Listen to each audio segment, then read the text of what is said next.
বড় খবর যেটা প্রধানমন্ত্রী টুইট করেছেন যে ভারতরত্ন পাচ্ছেন লালকৃষ্ণ আদবানি। না, আমিও দেখেছি গাড়িতে আসার সময় অত্যন্ত সঠিক সিদ্ধান্ত এবং একজন ট্রু রাষ্ট্রবাদী নেতাকে এবং প্রত্যেকের সম্মানীয় দলমত নির্বিশেষে রাজনৈতিক ব্যক্তিত্ব পূজ্যপাত লালকৃষ্ণ আদবানিজি তাকে ভারতরত্ন দেওয়ার মধ্য দিয়ে সঠিক সিদ্ধান্ত হয়েছে এবং এমন সময় ভারতরত্ন তাকে দেওয়া হয়েছে যখন সদ্য রাম মন্দিরের প্রাণ প্রতিষ্ঠা হয়েছে। রাম মন্দির প্রতিষ্ঠা করার ক্ষেত্রে তার যোগদান অবদান অনস্বীকার্য। আর আমি পূর্ব মেদিনীপুরের বা পশ্চিমবঙ্গের একজন নাগরিক হিসেবে 14ই মার্চ 2007 নন্দীগ্রামে গুলি চালানোর পরে কেউ নন্দীগ্রাম ঢুকতে পারছিল না, অবরুদ্ধ হয়ে গেছিল। 16ই মার্চ তৎকালীন লোকসভার বিরোধী দলনেতা লালকৃষ্ণ আদবানিজির নেতৃত্বে সুষমা স্বরাজজি, রাজনাথ সিংজি তারা নন্দীগ্রামের অবরোধ হটিয়েছিলেন বলেই আমরা নন্দীগ্রামের মানুষের পাশে দাঁড়াতে পেরেছিলাম, আর্ত মানুষের পাশে সেবা দান করতে পেরেছিলাম। এই জন্য তার মতো একজন মহামানবকে সেদিন তিনি নন্দীগ্রামের রাজনৈতিক উদ্দেশ্য নিয়ে আসেননি, কারণ একদিকে সিপিএম ছিল, একদিকে তৃণমূল ছিল, বিজেপির শক্তি খুব অল্প ছিল। তাই তিনি এসেছিলেন একজন মানবিক জননেতা হিসেবে, যেখানে সংবিধান লঙ্ঘিত হয়েছিল, কৃষক গুলি খেয়েছিল, তার প্রতিবাদ করতে। তাই আজকের দিনে ভারতরত্ন লালকৃষ্ণ আদবানি এটার জন্য আমরা অত্যন্ত খুশি, আনন্দিত। দাদা, কেন্দ্রের কাছে বাকি আছে আজকে ধর্নায় মুখ্যমন্ত্রী, কেন্দ্রের কাছে বকে আছে ধর্নায় বসছেন মুখ্যমন্ত্রী। ওসব ড্রামাবাজিতে কোনো লাভ হবে না। মমতা চোর, ক্যাগ রিপোর্টে প্রমাণিত হয়েছে 2 লক্ষ কোটি টাকা মমতা চুরি করেছে।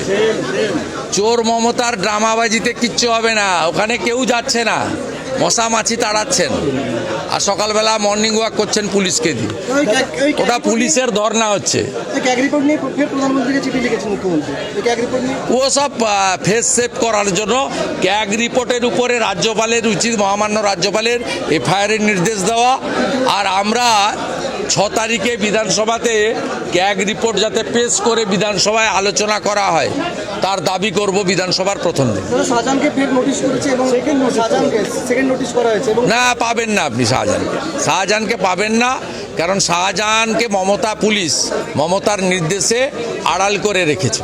আমি একটু আগে এক্স হ্যান্ডেলে দিয়েছি, দেখবেন, সন্দেশখালীর জেলা পরিষদ মেম্বার উত্তম সর্দার, যিনি সন্দেশখালী অঞ্চলের সভাপতি, তিনি অডিও ফোনে বলছেন যে 200 লোক দিয়ে গ্রাম ঘিরে রাম মন্দির প্রতিষ্ঠার পরে যারা উচ্ছ্বাস এবং উৎসাহ প্রকাশ করছে তাদেরকে বেছে বেছে তাদেরকে পিটতে হবে, মারতে হবে, ঘরছাড়া করতে হবে। গোটা রাজ্যে আইন শৃঙ্খলা নেই, তাই এই অবস্থা চলবে। उसकी खिलाफ अरविंद केजरीवाल के खिलाफ उसके पास विकास दायर की थी। आज की एसीपी अरविंद केजरीवाल। देखिए, इसके लिए हमारी नेशनल स्पोक्स पर्सन है, दिल्ली प्रदेश इकाई है, उसको पूछ लीजिए। लेकिन मैं बंगाल की नेता प्रतिपक्ष के नाते ये सब लोग को मालूम है, लीकर स्कैम में अरविंद केजरीवाल सीधा उनको और उनका पार्टी का इन्वॉल्वमेंट है। उनका डेप्यूटी सीएम अंदर में है, उनका कोई मिनिस्टर एमपीज अंदर में है। और केजरीवाल 18-20 बार ईडी को रिस्पॉन्स नहीं किया है। और लिकर स्कैम में मनी लॉन्ड्रिंग हुआ, ये बीजेपी का बात तो नहीं है। वो सुप्रीम कोर्ट का जो आया है उसमें सीधा सुप्रीम कोर्ट सब हियरिंग डॉक्यूमेंट देखने का बाद सुप्रीम कोर्ट भी बताया इसके अंदर मनी लॉन्ड्रिंग हुआ है। मनी लॉन्ड्रिंग दिल्ली गवर्नमेंट किया है और उसका चीफ मिनिस्टर बाहर है, ये ठीक नहीं है। उसका चीफ मिनिस्टर के भी अंदर जाना चाहिए। दादा, एमएलए